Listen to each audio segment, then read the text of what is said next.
The choices we make about investing our money don't only affect our individual financial well-being, they shape the future for us all and for future generations. By being careful about where we will and won't invest, we can support positive businesses like healthcare and renewables with our investment, and we can deny capital to unsustainable industries like fossil fuels. Investors can also use their power to influence company boards and managers to carry on business more sustainably. In the food sector, for example, investors are challenging excessive use of antibiotics in agriculture. This includes antibiotics which have been categorised by the World Health Organization as important to human health, where their overuse encourages bacteria which are resistant to these antibiotics. Australian poultry companies have now given commitments to eliminate over time their use of some of these important antibiotics. As an investor, you have many tools to apply pressure. You can vote against the re-election of directors, and you can nominate and support new directors. You can support shareholder resolutions at a company's AGM, its annual general meeting, asking for change. And of course, you can choose to take your money somewhere else.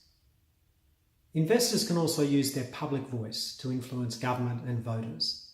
Investors take a long-term view about what's needed for a healthy economy and society, and it's that perspective which we so urgently need now, whether we're discussing a clean energy target or new modern slavery legislation to eliminate forced labour.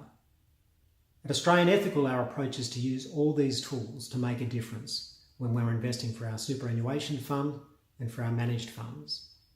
We'll only invest in a company after it has been assessed for positive impact on people, animals and the environment under our ethical charter. Then we'll push the companies we've chosen to invest in to do even better. We'll also advocate for progressive public policy from our governments to create a foundation for our investments and for the world to prosper.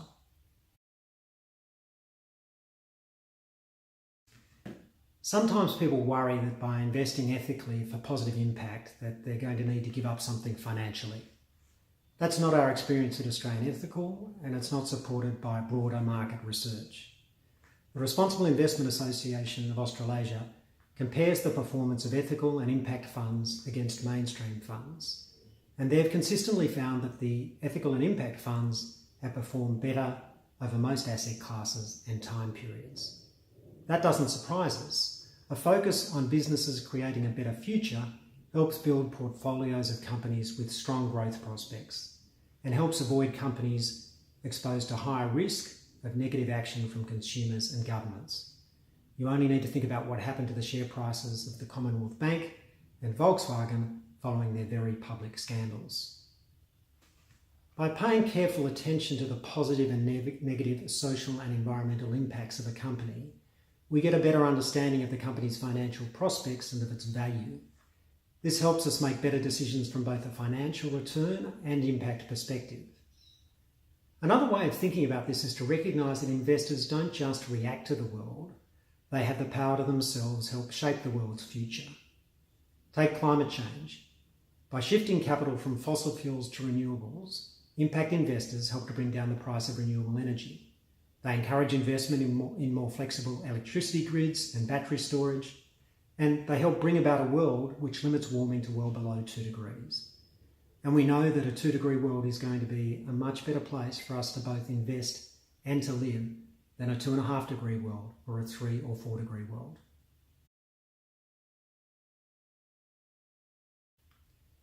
When we're talking about impact, it's important to remember that not all impact is created equal.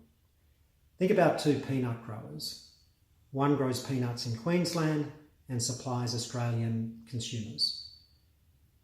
The second company is developing a new way to grow peanuts in arid regions of Africa, which haven't previously been able to be used for agriculture. This company employs local workers and it supplies its peanuts to local communities, which are suffering from high levels of unemployment and from malnutrition. Both these businesses are having a positive impact. But the impact of the second company is higher. It is innovating to meet the needs of people whose needs are currently not being met by mainstream business models. It's important to encourage this deeper impact if we're going to meet the long-standing global social and environmental needs like those identified by the Sustainable Development Goals. These are needs like achieving zero hunger, reduced inequality, sustainable fisheries, clean water, and effective sanitation. There are different ways for investors to support this deeper impact. There are some private equity style funds which invest in innovative impact enterprises like the Second Peanut Company. But there's also an opportunity for investors to contribute to this deeper impact by investing selectively in larger listed companies. We invest in Interface, which is a manufacturer of modular carpet tiles. They pay poor fishing communities to collect discarded fishing nets, which are then used as a sustainable raw material to make their carpet tiles. In the pharmaceutical sector, Merck offers cheaper pricing of some of its products to make them more affordable in developing countries. And its R&D pipeline includes treatments for HIV, malaria, and other diseases which are causing so much suffering in those developing countries.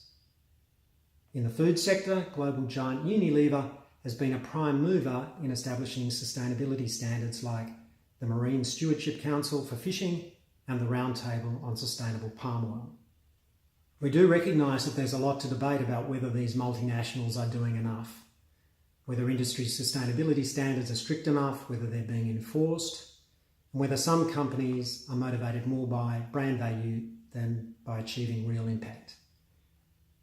But there's no denying that the size of these companies means that they're able to rapidly scale up the impact of their innovations when they are successful. So investors can achieve impact by selective investment in large listed companies. The first step is to identify those companies which are genuinely committed to having a deep impact in at least part of what they do. And the second step is for us to use our leverage as investors to influence those companies to expand that deep impact.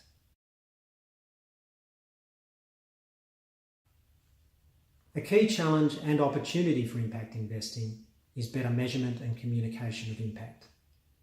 It's challenging because most things will have multiple impacts, some good and some bad. A new technology might improve crop yield, which leads to the capacity to feed more people, but it might also reduce soil quality by increasing the rate of soil degradation. So we need a holistic assessment of impact, taking into account all effects, positive and negative. We also need to show the connection between the immediate output of an impact investment and the more distant positive outcome that we're trying to achieve with our investment. For an example, an impact investment might fund new teachers in a school, but we also want to see that this is actually leading to better educational outcomes for more students over time. On the environmental front, we are seeing progress in the measurement of the climate performance of investment portfolios. These are ways of testing and demonstrating whether portfolios are aligned or not aligned with the economic transition we so urgently need to limit warming to well below 2 degrees. We test this for Australian ethical investments in a number of ways. We measure the carbon footprint of our share investments.